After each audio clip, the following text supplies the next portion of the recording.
Hello, welcome to episode 6 of Beneath the Test. What the image of God actually meant in 1500 BC.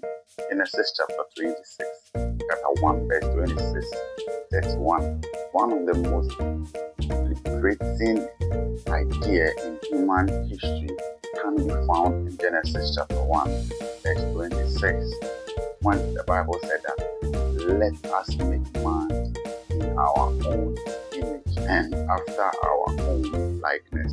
You need to know how exclusive this idea was back then in ancient Middle East. According to scholar J.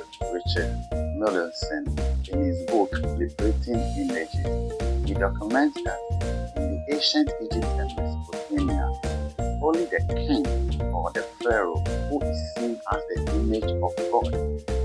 The king was a representative of God on earth, and all other men were considered his slave or slaves to the king.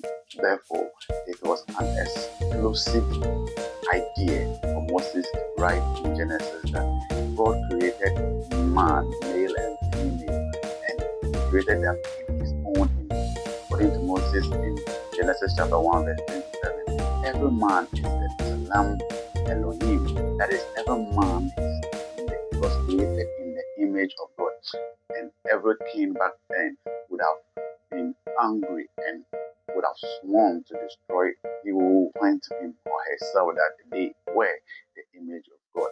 So Moses was actually making a big statement back then. Therefore, this text, Genesis chapter 1, verse 26 and 27, is the foundation of all human rights in human history. It declares that human beings are not an accident, and human beings were all created the same. All human beings are royal representatives of the Creator. Therefore, he cannot abuse or suppress or mistreat anybody. If you do so, you are treating the image of God with